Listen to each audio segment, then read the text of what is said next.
एक ऐसी जगह जहां फ्यूचरिस्टिक स्काईलाइन के बीच हर कोने में लश ग्रीन गार्डन्स चमक रहे होते हैं, जहां Chinese temples, Indian spices, Malay heritage और अल्ट्रा मॉडर्न मॉल्स एक ही सिटी के अंदर एक साथ मिलते हैं। Welcome to Singapore, the garden city, जो सिर्फ एक शहर नहीं, एक एक्सपीरियंस है।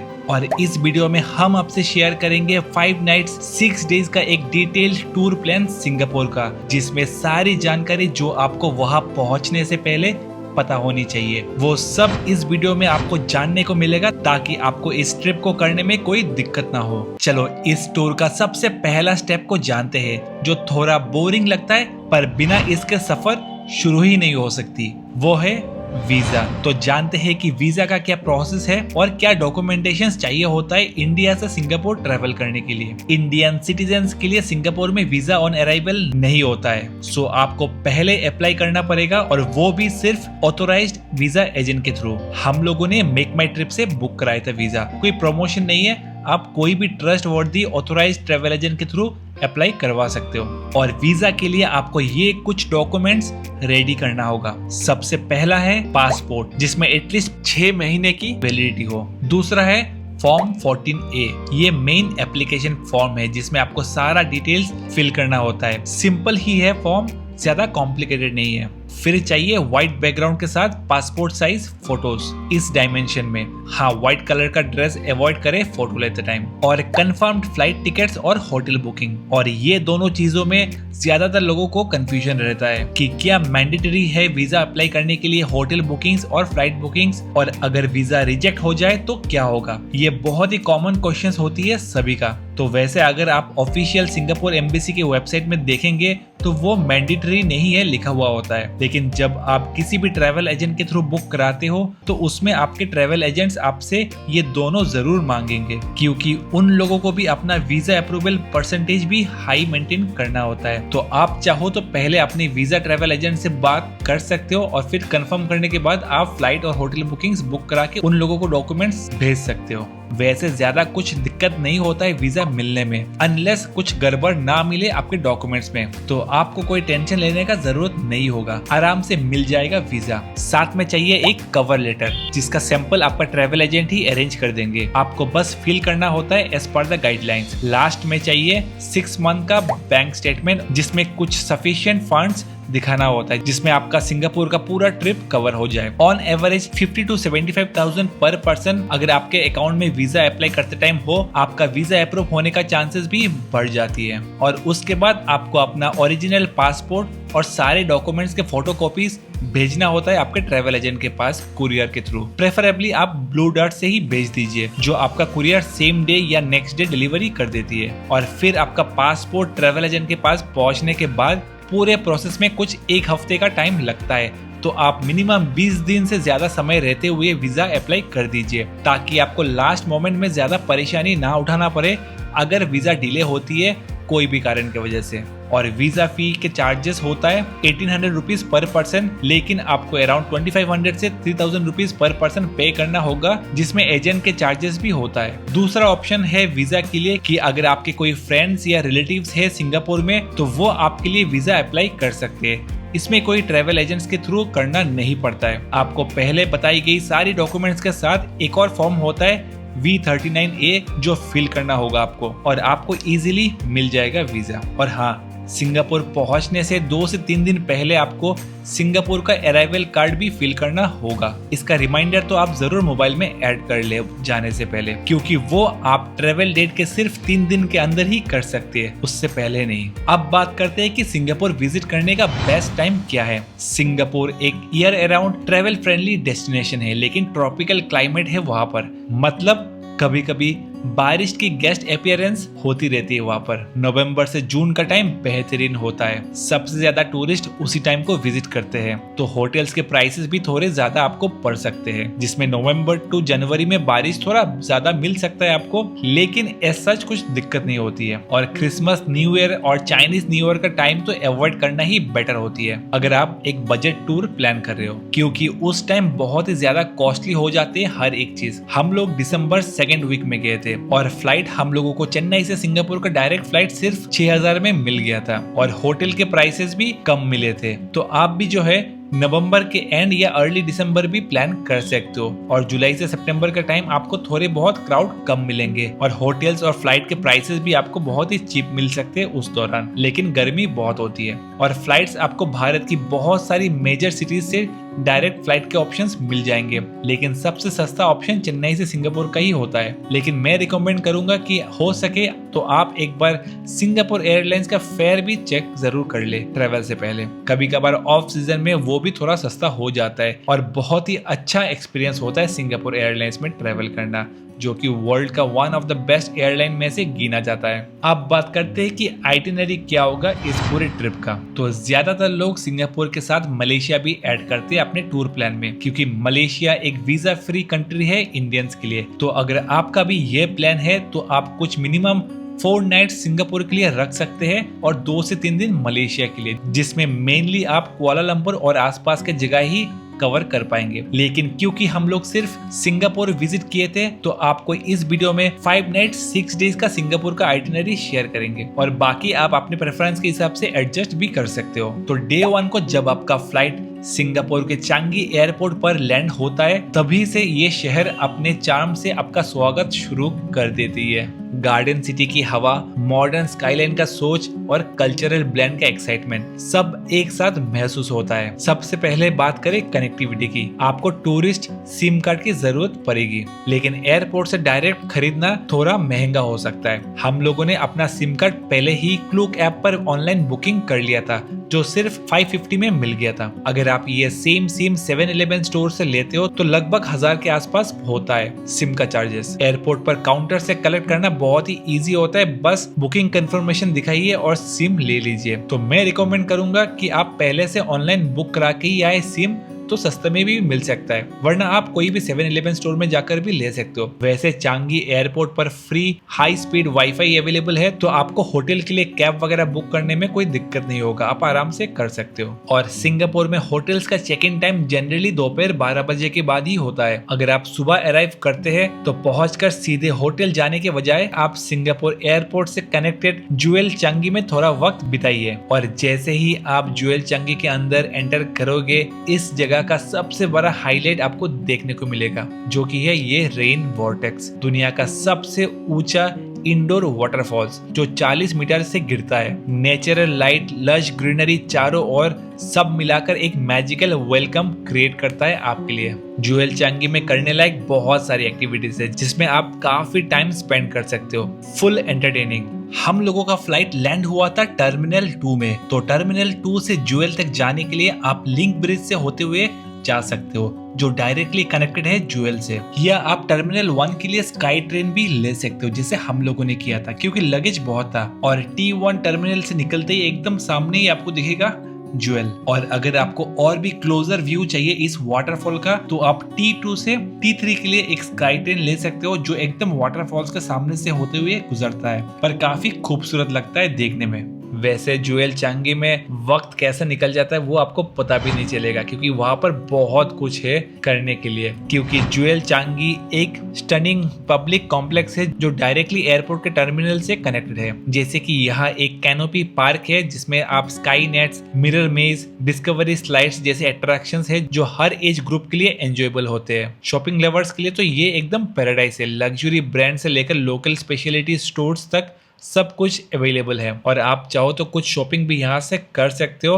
काफ़ी सस्ते प्राइस में, और आपको इसका टैक्स रिफंड भी मिल जाएगा। हम लोगों ने अपना यहाँ से सेकंड ड्रोन भी परचेज कर लिया था, जो काफ़ी सस्ता ही पड़ा। और फूड लवर्स के लिए यहाँ बहुत सारी ऑप्शन है खाने पीने के लिए। अगर आप मलेशिया नहीं जा रहे हो और सिर्फ सिंगापुर ट्रिप कर रहे हो, तो आप रिटर्न का फ्लाइट टिकट रात का करें, ताकि पूरे दिन का टाइम आप यहाँ पर अच्छे से स्पेंड कर सके। जब हम लोग सिंगापुर से चेन्नई फिर से रिटर्न कर रहे थे, हम लोग यहाँ पर आए थे दोपहर 12-1 बजे के आसपास, और फ्लाइट था हम लोगों का रात के 10 बजे। 8 से 9 घंटा यहाँ पर कैसे चला जाता है कि पता ही नहीं चलता है सच में। और एयरपोर्ट से सिटी तक पहुंचने के लिए 2 मेन ऑप्शंस होते हैं, MRT या कैब। MRT काफी अफोर्डेबल और टाइम एफिशिएंट होती है, जबकि सिंगापुर में कैब कन्वीनियंट और डायरेक्ट होती है, लेकिन काफी कॉस्टली भी। सिंगापुर के एमआरटी सिस्टम काफी क्लीन, सेफ और पंक्चुअल है, जो आपके पूरे ट्रिप का एक रिलायबल ट्रांसपोर्ट ऑप्शन बन सकता है। और हम लोग इस पूरे सिंगापुर के ट्रिप को हम लोग एमआरटी से ही कवर किए। लेकिन हाँ, पहला दिन आप एयरपोर्ट से होटल तक पहुंचने के लिए आप एक कैब ही बुक करा ले, क्योंकि आपके साथ लगेज भी काफी होंगे। अगर आपके पास बहुत ही कम लगेज है तो आप जो है एमआरटी से भी जा सकते हो डायरेक्टली। और कैब बुकिंग के लिए यहाँ पर काफी सारे एप्स है, लेकिन अगर टॉप 3 एप्स की बात करें तो वो है ग्रैब, गोजेक और जिक कंफर्ट। हम लोगों का होटल जुएल से 20 किलोमीटर की डिस्टेंस पर था, जिसके लिए हम लोगों ने पे किया था अराउंड 27 सिंगापुरियन डॉलर, जो इंडियन रुपीस में अराउंड 1900 होता है। तो सिंगापुर में कैब चार्जेस थोड़ा एक्सपेंसिव तो होती है। इवन शॉर्ट डिस्टेंस 2 से 3 किलोमीटर के लिए भी आपको मिनिमम 7 से 8 सिंगापुरियन डॉलर तो देना ही होता है। इसलिए ज्यादातर लोग एमआरटी ही प्रेफर करते हैं। हम लोगों ने अपना होटल बुक कराया था लिटिल इंडिया के पास, और एयरपोर्ट से पहुंचने में कुछ आधा घंटा लग गया था। होटल्स के प्राइसेस सिंगापुर में काफी कॉस्टली होते हैं और रूम्स भी काफी छोटे। अगर आप सोलो या कपल हो और बजट में घूमना चाहते हो तो आपको इस तरह के पॉट्स भी मिल जाते हैं 3,500 से 5,000 पर नाइट के हिसाब से। हम लोग इस होटल में रुके थे, village hotel bye Albert court. थोड़ा पुराना होटल है, लेकिन स्पेशियस था बाकी के होटल की कंपैरिजन में, और ये हम लोगों को 8,000 पर नाइट का पड़ा था। होटल्स अगर आप लिटिल इंडिया के पास लेंगे तो खाने पीने के लिए आपको ज्यादा दिक्कत नहीं होगा, स्पेशली अगर आप वेजिटेरियन हो। और लिटिल इंडिया बहुत ही वेल कनेक्टेड है सारी मेन अट्रैक्शन के साथ, जिसमें आप कहीं पर भी जा सकते हो। एमआरटी के थ्रू डायरेक्ट एमआरटी मिल जाती है, वरना आप ऑर्चर्ड रोड, बुगीज और लेवेंडर जैसी जगह पर भी अपना होटल बुक करा सकते हो। वो सब जगह भी काफी पॉपुलर और वेल कनेक्टेड है। और डे 1 को आप थोड़ा टाइम होटल में रेस्ट करने के बाद शाम को 4 बजे के आसपास चले जाइए एमआरटी या ग्रैब पकड़कर सिंगापुर का आइकॉनिक द मर्लायन स्टेचू के पास। और इस आइकॉनिक स्टेचू का सामने यूनिक फोटोज लेना तो बिल्कुल ना भूलें, क्योंकि सब लोग आपको यहाँ पर इस तरह के यूनिक फोटोज लेते हुए दिखेंगे। इस स्टेचू का ऊपर का पार्ट एक लायन का है और बॉडी एक फिश का। लायन का सर सिंगापुर का असली नाम सिंगापुरा का सिंबल है, जिसका मतलब है द लायन सिटी, और मछली की बॉडी सिंगापुर की फिशिंग विलेज हिस्ट्री को रिप्रेजेंट करता है। एक समय था जब सिंगापुर एक छोटा सा आइलैंड था, जहां ज्यादातर लोग मछली पकड़ने और ट्रेडिंग से अपनी जिंदगी चलाते थे। फिर 1965 में सिंगापुर एक इंडिपेंडेंट कंट्री बना, और तभी से यहाँ के लोगों के हार्ड वर्क और विजन की वजह से सिंगापुर आज एक डेवलप और एडवांस्ड फ्यूचरिस्टिक कंट्री के तौर पर दुनिया भर में फेमस है। काफी इंस्पायरिंग है इस कंट्री की हिस्ट्री। और मर्लायन पार्क के एकदम ऑपोजिट साइड में है मरीना बे सैंड्स, और उस साइड भी आपको बहुत सारे अच्छे रेस्टोरेंट्स का भी ऑप्शंस मिलेंगे। आप बे साइड में बैठकर कुछ रिलैक्स टाइम स्पेंड कर सकते हो, और फिर जाइए सनसेट व्यू को एंजॉय करने मरीना बे सैंड्स के स्काई पार्क के ऑब्जर्वेशन डेक के लिए, जहां से आप सिंगापुर के डाउनटाउन और गार्डन्स बाय द बे का खूबसूरत और सिटी स्काईलाइन के व्यू को एंजॉय कर सकते हो। आप इसके ऑल्टरनेट में जा सकते हो सिंगापुर फ्लायर भी, और वो भी काफी अच्छा एक्सपीरियंस प्रोवाइड करता है। उसके बाद शाम को आप शॉपिस मॉल को एक्सप्लोर करें। शॉपिस मॉल के अंदर आपको दुनिया का तमाम लग्जरी ब्रांड्स के स्टोर मिलेंगे। अगर आप शॉपिंग में इंटरेस्टेड नहीं हो तो आप यहाँ का एक संपन्न राइड भी ले सकते हो। एक मिनी वेनेटियन कैनल के थ्रू होती है, कुछ 10 सिंगापुरियन डॉलर पर पर्सन का प्राइस होता है। और शाम को शॉपिस मॉल के बाहर ही हर दिन 8 बजे और 9 बजे यहाँ free spectra light and sound show भी होती है, जो बहुत ही एक unique fountain laser light and sound show है। इसको तो बिल्कुल मिस ना करें। उसके बाद डिनर आप शॉपिस मॉल के अंदर ही कर सकते हो, या लिटिल इंडिया में कोई भी एक अच्छा रेस्टोरेंट में जाकर भी आराम से कर सकते हो। और सिंगापुर में बहुत सारी हॉकर सेंटर भी अवेलेबल है, जहाँ पर खाना बहुत ही सस्ता भी होता है, तो वो भी आप ट्राई कर सकते हो। और कुछ ऐसा ही आपका डे 1 खत्म होगा सिंगापुर में। डे 2 में आज आप सुबह थोड़ा टाइम लिटिल इंडिया को एक्सप्लोर कीजिए। यहाँ के कलरफुल लोकल स्ट्रीट्स और टेम्पल्स विजिट कर सकते हो, और ब्रेकफास्ट भी वहीं पर कर लीजिए। आपको ऐसा लगेगा कि आप इंडिया में ही हो, स्पेशली साउथ इंडिया में। और आज आप फिर से जाइए मरीना बे सैंड्स, जिसके लिए आप लिटिल इंडिया से ही एक एमआरटी ले सकते हैं, और कुछ 3 से 4 स्टॉप के बाद आ जाता है मरीना बे सैंड्स। और हाँ, एमआरटी के लिए आप 7-Eleven स्टोर से एक इजी लिंक कार्ड ले सकते हैं, जिसका चार्जेस 10 सिंगापुरियन डॉलर पड़ेगा, जिसमें $5 का क्रेडिट मिलता है। हम लोगों ने एक ही इजी लिंक कार्ड लिया था जस्ट ट्राई आउट करने के लिए, और दूसरा हम लोग अपना वीजा कार्ड ही यूज किए मेट्रो के लिए, वो भी चलता है। और ज्यादातर $1 या $2 ही लगते हैं एमआरटी से आने जाने में। और आप आपके ट्रैवल के हिसाब से टॉप अप करा भी सकते हो $10 $20 ऑनलाइन इस ऐप से, या MRT स्टेशन में इस तरह के मशीन होते हैं जिससे आप अपना easy link card top up भी करा सकते हैं। तो काफी चीप ट्रैवल ऑप्शंस होती है MRT से और कन्वीनियंट भी। मरीना बे सैंड्स पहुंचकर आज आप पहले विजिट कीजिए आर्ट साइंस म्यूजियम, जो काफी इंटरेस्टिंग जगह है। आर्ट साइंस म्यूजियम एक लोटस शेप्ड बिल्डिंग है जो आर्ट और साइंस का एक परफेक्ट हार्मनी को शोकेस करती है। यहाँ का फ्यूचर वर्ल्ड एग्जिबिट सबसे पॉपुलर है, जिसमें इंटरैक्टिव डिस्प्लेस और लाइट इंस्टॉलेशंस का एक फ्यूचरिस्टिक एक्सपीरियंस मिलता है। सिंगापुर में जितने भी एक्टिविटीज आप करोगे सबका टिकट आप ऑनलाइन पहले से ही क्लूक ऐप से बुक करा सकते हो, थोड़ा सस्ते में मिल जाएगा काउंटर प्राइस से। और यहाँ की फैमिली फ्रेंडली वाइब हर किसी को पसंद आएगी और ये एक्टिविटीज तो सबको ही पसंद आएगी, बच्चों के साथ हर एज के लोगों को, जहाँ आप ड्राइंग कर सकते हो कोई भी मरीन लाइफ का और स्कैन करके इस बड़े से स्क्रीन पर आपके ड्राइंग के साथ कुछ एक्टिविटीज भी कर सकते हो। बहुत ही मजा आता है। और सबसे बेस्ट लगा हम लोगों को ये क्रिस्टल यूनिवर्स, जहाँ ऐसा फील होगा कि आप एक स्पेस वॉक कर रहे हो गैलेक्सी में, सराउंडेड बाय स्टार्स। और यहाँ लगभग 1,70,000 LED लाइट्स को यूज किया गया है इसको क्रिएट करने में। काफी यूनिक एक्सपीरियंस है। और भी बहुत सारी एक्टिविटीज है आर्ट साइंस म्यूजियम के अंदर जो आप ट्राई आउट कर सकते हो, और कुछ 1.5 से 2 घंटा आपका वहीं पर निकल जाएगा। उसके बाद आप जाइए गार्डन्स बाय द बे। ये सिंगापुर का सबसे अमेजिंग अट्रैक्शंस में से है, जो हर ट्रेवलर की बकेट लिस्ट में तो होनी ही चाहिए। ये जगह दर्शाती है कि कैसे सिंगापुर एक छोटी सी फिशिंग विलेज से आज ट्रांसफॉर्म हुआ है एक सिटी इन ए गार्डन में, जहाँ नेचर और मॉडर्न सिटी का परफेक्ट ब्लेंड आपको देखने को मिलता है। यहाँ पर करने और देखने के लिए बहुत कुछ है। आप बस वॉक कीजिए बे एरिया में, आपको उतना थकावट महसूस नहीं होता है यहाँ पर, क्योंकि चारों तरफ बहुत ही ग्रीनरी है। और सिंगापुर तो दुनिया भर में फेमस है क्लीनलीनेस के लिए, तो यहाँ का हर एक जगह बहुत ही खूबसूरत और वेल मेंटेन दिखेंगे और घूमने फिरने में भी काफी रिलैक्सिंग और पीसफुल लगता है। और गार्डन्स बाय द बे पहुंचकर प्राइमरीली ये कुछ अट्रैक्शंस है जो ज्यादातर लोग विजिट करते हैं, जैसे कि cloud forest, flower dome, floral fantasy, super trees grove और OCBC स्काई वॉक। यहाँ पहले आप विजिट कीजिए क्लाउड फॉरेस्ट, जो बहुत ही यूनिक लगा हम लोगों को। जैसे ही आप डोम के अंदर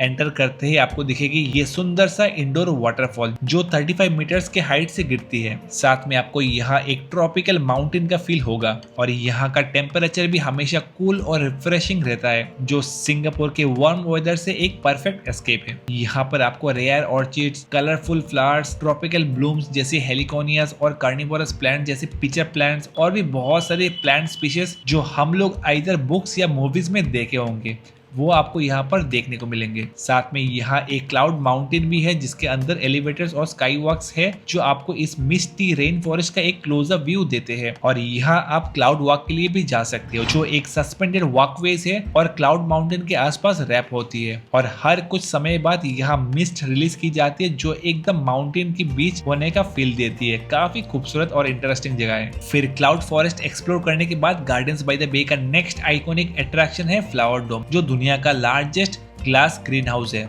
यहाँ का फ्लोरल डिस्प्ले हर एक सीजन एक नई थीम के साथ डेकोरेट किया जाता है। यहाँ पर भी आपको अलग अलग देशों की एक्सोटिक ट्रॉपिकल प्लांट्स और वाइब्रेंट फ्लावर्स देखने को मिलते हैं। और इसका अलग से चार्जेस होता है, वो आप क्लाउड फॉरेस्ट के टिकट के साथ ही बुक करा सकते हो, जिसका अलग से आपको 1800 पर पर्सन पे करना होगा। और ये दोनों जगह का टाइमिंग से सुबह 9 से शाम के 9 बजे तक। हम लोगों ने यहाँ पर जो टिकट लिया था वो था OCBC स्काईवे और सुपर ट्री ऑब्जर्वेशन, दोनों में से कोई भी एक, प्लस क्लाउड फॉरेस्ट का ऑनलाइन टिकट हम लोग ने बुक कराया था जिसका पड़ा था 1500 पर पर्सन। मैं सजेस्ट करूंगा कि आप OCBC स्काईवे ही प्रेफर करें सुपर ट्री ऑब्जर्वेशन डेक की जगह। OCBC स्काईवे जो इन सुपर ट्रीज ग्रुप से कनेक्टेड एक वॉकवे है जिसकी लेंथ 128 मीटर है और जमीन से 22 मीटर हाई एलिवेटेड है। और यहाँ पर चलने में भी काफी अच्छा लगता है और आसपास के ब्रेथ टेकिंग व्यूज भी देखने को मिलता है और फोटोज भी काफी अच्छे क्लिक कर सकते हो यहाँ से। बहुत ही फोटोजेनिक जगह है बैकग्राउंड में मरीना बे सैंड्स के साथ। उसके बाद आप इवनिंग को super tree light and sound show देख सकते हैं, जो इन सुपर ट्रीज के नीचे ही होता है जहाँ पर OCBC स्काईवे है, जिसको गार्डन रैप्सोडी बोलते हैं। ये लाइट एंड साउंड शो हर दिन इवनिंग को 7:45 और 8:45 को होती है, वो भी आप एंजॉय कर सकते हो। और रिटर्न के टाइम आप हेलिक्स ब्रिज में रुककर कुछ फोटोज भी ले सकते हो। ये ब्रिज बनाया गया है एक ह्यूमन DNA स्ट्रैंड के ऊपर और रात के टाइम काफी कलरफुल भी लगती है। और हाँ, एक और इम्पोर्टेंट चीज, सिंगापुर में घूमते टाइम आप अपने पास एक वाटर बोतल तो जरूर रखें हमेशा, क्योंकि पानी का बोतल थोड़े महंगे होते हैं यहाँ पर। और वैसे भी पूरे सिंगापुर में आप कहीं से भी टैप वाटर पी सकते हो डायरेक्ट, बहुत ही सेफ है और WHO द्वारा अप्रूव्ड भी है यहाँ के टैप वाटर्स का पानी, तो आप सेफली पी सकते हो। और हम लोग ने भी पूरे ट्रिप के दौरान टैप वाटर का पानी ही पिया है कई कई जगह छोड़कर। और यही सब एक्सप्लोर करते करते आपका पूरा दिन गार्डन्स बाय द बे में ही निकल जाएगा। और अगर टाइम बच जाता है तो आप फिर से शॉपिंग मॉल में भी जा सकते हो या आसपास की कुछ जगह भी कवर कर सकते हो। डे 3 में आप जाइए सिंगापुर का मोस्ट फन और एडवेंचर से भरा सेंटोसा आइलैंड के लिए, जहां पर है यूनिवर्सल स्टूडियोज सिंगापुर। और मैं सजेस्ट करूंगा कि आप सेंटोसा आइलैंड के लिए 2 दिन रखें, क्योंकि यहाँ पर करने के लिए इतना कुछ है कि 2 दिन तो पूरा ही लग जाएगा आपका। तो उस दिन सुबह आप MRT या कैब से सबसे पहले जाइए वीवो सिटी मॉल और वहां से आप लीजिए मोनोरेल, जो आपको सीधा ले जाएगा सेंटोसा आइलैंड। क्योंकि सेंटोसा आइलैंड जाने के लिए आपको मोनोरेल या केबल कार से ही जाना पड़ता है। और मोनोरेल से जाकर आप सबसे पहले पहुंचेंगे सेंटोसा रिसोर्ट्स वर्ल्ड स्टेशन, जहां उतरते ही आपको दिखेगा the famous universal studios Singapore. वैसे अगर आप बहुत ही छोटे बच्चे के साथ ट्रेवल कर रहे हो और सोच रहे हो कि यूनिवर्सल स्टूडियोज ना जाए क्योंकि एक साथ राइड्स आप नहीं कर पाओगे ये सोचकर, तो आपका सोचना बिल्कुल सही है। और बहुत लोग जाते भी नहीं इस कारण की वजह से, क्योंकि ऑलमोस्ट 5000 पर पर्सन का टिकट का प्राइस होता है। तो आप यूनिवर्सल स्टूडियोज स्किप भी कर सकते हो अगर आपके साथ इन्फेंट है, और उसके बदले पास में और भी बहुत कुछ एक्टिविटीज है जो आप इन्फेंट के साथ एंजॉय कर सकते हैं। लेकिन ये आइकॉनिक फोटो तो लेना बिल्कुल भी मिस मत करना, क्योंकि उसके लिए आपको टिकट लेना नहीं पड़ता है, वो यूनिवर्सल स्टूडियोज के बाहर ही है। लेकिन हम लोगों की तरह अगर आप डिसाइड करते हो कि आपको जाना ही है यूनिवर्सल स्टूडियोज में, तो मैं आपको बताता हूँ कि कैसे आप प्लान कर सकते हो। तो यूनिवर्सल स्टूडियोज के अंदर 5 यूनिकली थीम्ड जोन्स है, जैसे Hollywood, sci-fi city, ancient Egypt, lost world और फार फार अवे। और उस थीम्स के अकॉर्डिंग अंदर आपको बहुत सारे राइड्स के ऑप्शंस मिलेंगे। कुछ राइड्स और शोज आप एंजॉय कर सकते हो छोटे बच्चे के साथ, लेकिन ज्यादातर 90% राइड्स में अलाउड नहीं होते 2 साल से नीचे के बच्चे। लेकिन यहाँ एक चीज अच्छा है कि आपको यहाँ पर चाइल्ड स्वैपिंग का ऑप्शन मिलते हैं, यानी बारी बारी आप राइड्स कर सकते हो। एक जन जाकर क्यू में लग सकता है और आपका पार्टनर बेबी के साथ वेट कर सकता है बाहर, और फिर नेक्स्ट पर्सन जाकर राइड को एंजॉय कर सकता है, फिर से लाइन में ना लगे। और हम लोग ने भी कुछ इस तरह ही किया था। लेकिन हाँ, वीकेंड्स में अगर आप जा रहे हो तो दिक्कत हो सकता है, क्योंकि काफी भीड़ होती है। हम लोग वीकडेज में गए थे और ठीक ठाक मैनेजेबल क्यू था। पीक टाइम दोपहर के 1 से 4 बजे का समय होता है। अगर आप वीकडेज में जा रहे हो तो आप एंजॉय कर सकते हो। और यहाँ पर एक्सप्रेस पास का भी ऑप्शन है, जिसका डबल प्राइस होता है, जिसमें आप नॉर्मल क्यू को स्किप करके और स्पेशल एक्सप्रेस क्यू में जाकर जल्दी से सारे राइड्स कर सकते हो। लेकिन वो वीकेंड्स के लिए ठीक होता है। तो कुछ इस तरह ही आप प्लान कर सकते हो अगर यूनिवर्सल स्टूडियोज विजिट कर रहे हो तो। अगर आपको डिटेल में राइड्स के बारे में जानना है तो हम लोगों के चैनल में यूनिवर्सल स्टूडियोज का आप वीडियो जरूर देखें, उसमें सारा डिटेल्स आपको मिल जाएगा कि कौन सा राइड्स आपको करना है और कौन सा आपको स्किप करना है। हर एक चीज डिटेल में उस वीडियो में बताया हुआ है। और अगर आप यूनिवर्सल स्टूडियोज जाते हो तो आपका पूरा दिन ही लग जाता है उसी में। और अगर नहीं जाते हो तो आप सेंटोसा आइलैंड एक ही दिन में कवर कर सकते हो। फिर उसके बाद शाम को आप जाइए सिलोसो बीच, जहां पर आप एंजॉय कर सकते हो wings of the time show. एक laser light and sound show है जो कि बहुत ही एक यूनिक एक्सपीरियंस होता है, आप बिल्कुल मिस ना करें। लेकिन शो के लिए आपको अलग से सीट रिजर्व करना पड़ता है, वरना आपको एंट्री नहीं मिलेगा। और वो आप ऑनलाइन इस वेबसाइट में जाकर अपना टिकट का कूपन कोड डालकर सीट रिजर्व कर ले पहले से ही। तो कुछ ऐसा ही आप प्लान कर सकते हो सेंटोसा आइलैंड का डे 1। डे 4 में आप फिर से जाइए सेंटोसा आइलैंड, लेकिन इस बार आप वीवो सिटी मॉल के पास से लीजिए केबल कार। केबल कार का राइड आप जरूर ट्राई करें। ऊपर से बहुत ही खूबसूरत नजारे देखने को मिलते हैं, स्पेशली जब यूनिवर्सल स्टूडियोज के बिल्कुल ऊपर से गुजरता है। एकदम अमेजिंग एरियल व्यू का एक्सपीरियंस आपको मिलेगा। लेकिन हाँ, केबल कार राइड के लिए आपको 2 वे का टिकट लेना पड़ता है, सिर्फ 1 वे का ऑप्शन अवेलेबल नहीं है, जो आपको पड़ जाएगा 2000 रुपीज पर पर्सन। अगर 1 वे का मिलता तो सस्ता और कन्वीनियंट हो जाता, क्योंकि आप रिटर्न में जल्दी मोनोरेल से भी वापस आ सकते हो। ये आपके ऊपर है कि आप रिटर्न में केबल कार या मोनोरेल से रिटर्न कर सकते हो, क्योंकि केबल कार से वापस आने के लिए आपको फिर से एक बस लेकर केबल कार स्टेशन जाना पड़ता है, जिसका नाम है इम्बिया लुकआउट पॉइंट। वैसे पूरे सेंटोसा आइलैंड में आप फ्री शटल बस यूज कर सकते हो, कहीं पर भी जाने के लिए कोई एक्स्ट्रा चार्जेस नहीं लगते। और यहाँ केबल कार से उतरते ही आपको दिखेगा स्काई हेलिक्स, ये भी आप चाहो तो ट्राई कर सकते हो, या जा सकते हो मैडम तुसोड्स, जो कि एक वर्ल्ड फेमस वैक्स म्यूजियम है जहां आपको अपने फेवरेट बॉलीवुड, हॉलीवुड और भी बहुत सारे सेलिब्रिटीज के साथ फोटो खिंचवा सकते हो। हम लोगों को ज्यादा इंटरेस्ट नहीं था यहाँ जाने का, तो स्किप कर दिए। इस पूरे आइलैंड में बहुत सारे और भी एक्टिविटीज है करने के लिए, जैसे कि स्पिरिट ऑफ सिंगापुर जो एक इंडोर बोटिंग है, मार्बल 4D एक्सपीरियंस, सी एक्वेरियम जहां हम लोग केबल कार से उतरने के बाद फ्री शटल लेकर पहुंच जाते हैं फिर से आज Sentosa resorts world. Universal studios के पास में ही है सी एक्वेरियम, काफी बड़ा एक्वेरियम है जहां आपको अंडर वाटर सी टनल और जायंट व्यूइंग पैनल से आपको फिशेस लिटरली आपके पास स्विम करती हुई दिखती है। बच्चों के साथ आप यहाँ पर काफी टाइम स्पेंड कर सकते हो, उन लोगों को बहुत अच्छा लगेगा। फिर आप एक्सप्लोर करिए यहाँ के सारे बीचेस, जैसे कि सिलोसो बीच, पलावन बीच और तंजोंग बीच। ये सारे मैन मेड बीचेस है पर काफी क्लीन और खूबसूरत भी है।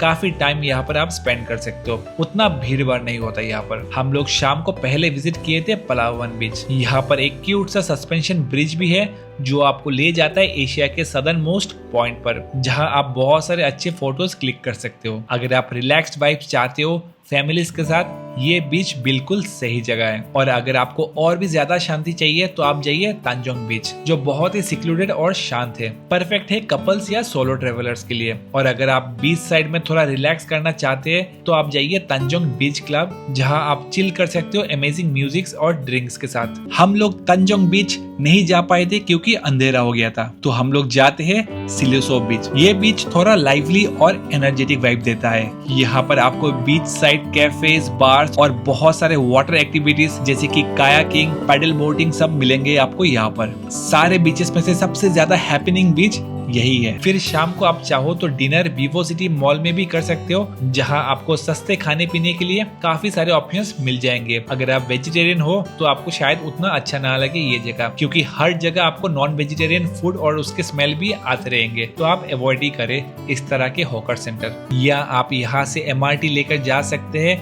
पास में ही चाइना टाउन में। चाइना टाउन के पगोडा स्ट्रीट काफी वाइब्रेंट है। यहाँ आपको छोटी छोटी शॉप्स मिलेंगी जहाँ से आप सुवेनियर्स, एक्सेसरीज और ट्रेडिशनल गिफ्ट्स खरीद सकते हो। साथ में अगर आपको और भी कुछ शॉपिंग करनी है तो आप जा सकते हो चाइना टाउन कॉम्प्लेक्स। काफी सस्ते भी होते हैं यहाँ पर हर एक चीज, और यहाँ पर भी आपको खाने पीने के लिए काफी सारे ऑप्शंस मिलेंगे। और पास में ही आप जा सकते हो बुद्धा टूथ रेलिक टेम्पल, जो सुबह 7 से शाम के 5 बजे तक ही खुली रहती है। बहुत ही सुंदर और ग्रैंड टेम्पल है, लेकिन हम लोगों को वहाँ पहुँचते पहुँचते 8 बज गया था। लेकिन अगर आप थोड़ा जल्दी पहुँच जाए तो शाम तक, तो आप जरूर विजिट कीजिए बुद्धा टूथ रेलिक टेम्पल, और उसके बाद आप रिटर्न हो जाइए अपने होटल पर। और कुछ इस तरह ही आपका खत्म होता है डे 4 इन सिंगापुर। डे 5 को आज आप एक्सप्लोर कीजिए थोड़ा हिस्ट्री और हेरिटेज जगह सिंगापुर में, और थोड़ा फन भी, जहाँ पर पहले आप जा सकते हो फिर से लिटिल इंडिया, अगर आप लास्ट कुछ दिन नहीं जा पाते हो तो। उसके बाद आप चाहो तो जा सकते हो आइसक्रीम म्यूजियम में, जो लिटिल इंडिया से कुछ 6 किलोमीटर के डिस्टेंस पर है और लगता है 20 मिनट के करीब कैब से। अगर आपको आइसक्रीम ज्यादा पसंद नहीं है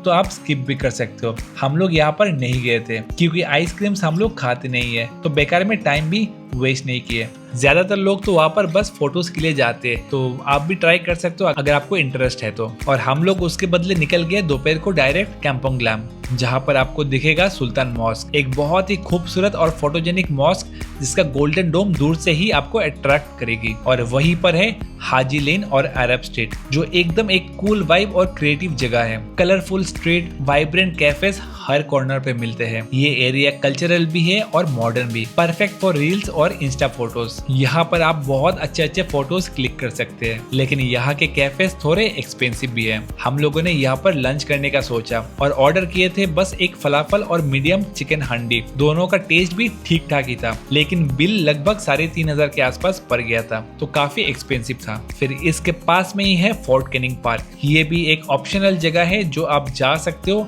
आपके प्रेफरेंस के ऊपर, जहाँ पर आपको मिलेगा ये इंस्टाग्राम का फेमस फोटोजेनिक स्पॉट, ये ट्री टनल, जिसमें बहुत सारे लोग लाइन लगाकर जाते हैं कुछ इंटरेस्टिंग इस तरह के फोटोज क्लिक करने के लिए। हम लोग ये जगह भी स्किप कर दिए थे क्योंकि काफी लंबा लाइन लगता है यहाँ पर, और हम लोगों के साथ इन्फेंट भी था, तो आप जा सकते हो अगर आपके पास टाइम होता है तो। और लास्ट 4 दिन सिंगापुर में अगर आपका कुछ जगह छूट जाती है तो आप डे 5 को वो सब जगह कवर कर सकते हो। फिर शाम को आप निकल पड़िए सिंगापुर का लास्ट मेजर अट्रैक्शन के लिए, होती है वो है नाइट सफारी, जहाँ जाने के लिए आप चाहो तो एक टैक्सी भी हायर कर सकते हो। हम लोगों ने भी वही किया था आज, क्योंकि लास्ट 4 दिन से हम लोग हर एक जगह MRT से ही घूम रहे थे, जो काफी चीप मोड ऑफ ट्रांसपोर्टेशन था सिंगापुर में कहीं पर भी जाने के लिए। लेकिन क्योंकि सिंगापुर जू काफी दूर है मेन सिटी से और आज लास्ट डे था सिंगापुर में, तो सोचे जल्दी जल्दी ज्यादातर जगह कवर कर लेते आज। वैसे अगर आप MRT से जाना चाहते हो तो थोड़ा टाइम लगता है उसमें। सबसे पहले आपको नॉर्थ साउथ लाइन, जो कि रेड लाइन होती है MRT का, वो लेकर आपको जाना पड़ेगा खातिब MRT स्टेशन पर, और वहां से आपको मंडाई खातिब शटल बस लेना पड़ेगा, जो आपको डायरेक्ट सिंगापुर जू, रिवर वंडर्स और नाइट सफारी ले जाती है। शटल का चार्जेस होता है अप्रोक्सीमेटली $1 सिंगापुरियन पर राइड का, और वो भी आप इजी लिंक कार्ड से पे कर सकते हो। शटल बसेस आपको वहां पर हर 10 से 15 मिनट में मिल जाती है, लेकिन MRT प्लस बस का कॉम्बिनेशन टाइम थोड़ा ज्यादा ले लेता है। अराउंड 1 से 1.5 घंटे आपको लग जाएगा पहुंचने में। मैं रिकमेंड करूंगा कि आप कैब ही बुक करा ले। सिंगापुर नाइट सफारी दुनिया का पहला नाइट जू है और बहुत ही यूनिक एक्सपीरियंस होती है। नाइट सफारी का टाइमिंग से शाम के 6:30 से रात के 12 बजे तक, और अंदर आपको खाने पीने के लिए भी फूड कोर्ट मिलेंगे, तो आप कुछ स्नैक्स वगैरह भी ले सकते हो वहाँ पर। और नाइट सफारी शो होती है ट्रैम राइड से, लेकिन वो करने से पहले यहाँ पर हर दिन 8 बजे और 9 बजे डेली फायर शो भी होती है, तो वो भी आप एंजॉय कर सकते हो। और नाइट सफारी आप लास्ट में करें थोड़ा अंधेरा होने के बाद, तब आपको ज्यादा अच्छा लगेगा। एकदम दिन रहते करने में उतना लोग प्रेफर नहीं करते, तो 6:30 के स्लॉट में भीड़ भी काफी कम होती है इस कारण। लेकिन नाइट सफारी करने से पहले आप देखिए the creatures of the night show, जो एक ओपन एयर एम्पी थिएटर में होती है और काफी लंबा लाइन लगती है इसके लिए भी। तो कोशिश करें आप जल्दी जाकर फ्रंट सीट ले लें, ताकि आप नजदीक से इस शो को एक्सपीरियंस कर सके। ये शो आपके टिकट के कॉस्ट में इंक्लूडेड रहता है, लेकिन उसके लिए भी आपको पहले से स्लॉट बुक करानी होती है, वरना आपको एंट्री नहीं मिलेगा। और स्लॉट आप वहां पहुंचने से पहले इस वेबसाइट में जाकर कर लें। बहुत ही फन, एजुकेशनल और सुपर एंटरटेनिंग होती है।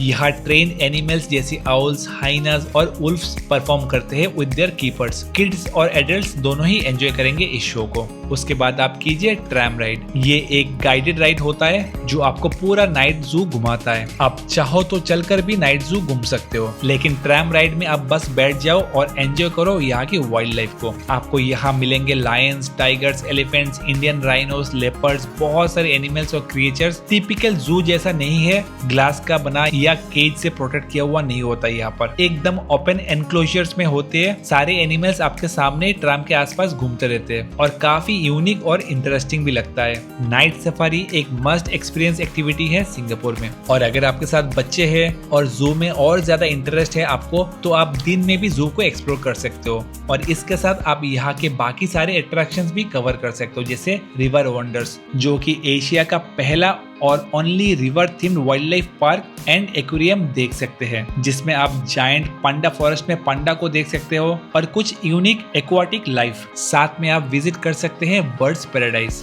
जहां आपको दुनिया का रेयर में से रेयर लगभग 3500 से ऊपर के बर्ड स्पीसीज देखने को मिलेंगे, और यहाँ का बर्ड शो भी आप एंजॉय कर सकते हो। और नाइट सफारी के बाद आप एक कैब बुक करके निकल पड़िए सिंगापुर का नाइट लाइफ को थोड़ा एक्सपीरियंस करने, जहाँ पर आप जा सकते हैं क्लार्क की। एकदम हैपनिंग सा जगह है। यहाँ का river set view, live music, bars, clubs और कलरफुल लाइट्स रात के टाइम और भी ज्यादा वाइब्रेंट लगते हैं। पूरा एरिया एकदम पार्टी वाइब से भरा हुआ होता है। अगर आप एक पार्टी लवर हो तो ये जगह आपके लिए है। और कुछ ऐसा ही आपका 5 नाइट्स खत्म होता है सिंगापुर में। डे 6 में आप रिटर्न कर लीजिए अपने घर के लिए, लेकिन आप कोशिश करें फ्लाइट रात के टाइम बुक कराने का, जैसे आपको वीडियो के स्टार्टिंग में बताए थे। और एयरपोर्ट आप दोपहर तक पहुंच जाइए, ताकि आप चांगी एयरपोर्ट पहुंचकर अच्छे से रिलैक्स होकर शॉपिंग और एक्टिविटीज को एंजॉय कीजिए। एक इम्पोर्टेंट चीज कि अगर आपको कुछ शॉपिंग करनी है चांगी एयरपोर्ट से, तो पहले आप वो कीजिए, और शॉपिंग करने के बाद आप चाहो तो अर्ली चेक इन के लिए भी जा सकते हो। कुछ एयरलाइन 24 आवर्स पहले का early check in options provide करता है। हाँ, इंडिगो वगैरह नहीं करता है। तो वो इन्फॉर्मेशन आप एयरलाइन की वेबसाइट में जाकर चेक कर लीजिए पहले से, और कंफर्म कर लीजिए कि early check in option available है कि नहीं, ताकि आप अपना बैगेज ड्रॉप करके आराम से घूम सकते हो। और अगर ऑप्शन नहीं मिलता है तो आपको यहाँ पर लगेज क्लॉक रूम भी मिलेंगे जहाँ पर आप अपना लगेज रख सकते हो, जिसका कुछ अर्ली चार्जेस होते हैं। और जितना भी शॉपिंग आप किए हो उसका टैक्स रिफंड लेना मत भूलना। वो आपको इमिग्रेशन के बाद टैक्स रिफंड का कियोस्क मिलेंगे जहाँ पर आप अपना पासपोर्ट को स्कैन करके कोई भी अपना बैंक कार्ड को स्वाइप इन करके रिफंड प्रोसेस करा सकते हो और कुछ 2 से 3 हफ्ते के अंदर क्रेडिट हो जाता है। तो आई होप कि आपको एक आइडिया लग गया होगा और आप अपने हिसाब से थोड़ा बहुत एडजस्ट कर भी सकते हो अपने आइटिनरी को। अब बात करते हैं बजट की, खर्चे कितने होने वाले इस ट्रिप को करने के लिए, क्योंकि सिंगापुर एक कॉस्टली कंट्री है तो बजट थोड़ा बहुत तो ऊपर हो जाएगा आपका। और अगर हम लोग अपनी ट्रिप का कॉस्ट की बात करें और जो जो एक्टिविटीज हम लोगों ने किया था सब मिलाकर कुछ इस तरह का खर्चा हुआ था हम लोगों का 5 नाइट 6 डेज का, एक्सक्लूडिंग मिल्स में इसमें ऐड नहीं कर रहा हूँ क्योंकि वो डिफर करता है इंडिविजुअल टू इंडिविजुअल। हम लोग तो हॉकर सेंटर और 7-Eleven स्टोर से ही अपना काम चला लिए थे। ऑन एवरेज ठीक ठाक ही एक्सपेंस हुआ था खाने पीने का, अराउंड 3000 पर डे का पड़ा था हम लोगों को 2 लोगों का। तो आप भी इस हिसाब से एक कॉस्ट को एस्टिमेट कर सकते हो बेस्ड ऑन कि कितना दिन के लिए आप वहाँ पर जा रहे हो। सो आई होप कि वीडियो आपको इन्फॉर्मेटिव लगा हो और अगर पसंद आया है और यहाँ तक अगर देख ही चुके हो तो एक लाइक जरूर करके जाइए। और अगर आप नए हो इस चैनल पर तो सब्सक्राइब भी कर लीजिए इस तरह की इन्फॉर्मेटिव ट्रैवल वीडियोस देखने के लिए। मिलते हैं बहुत ही जल्द आपसे। Till then take care, stay safe, bye bye.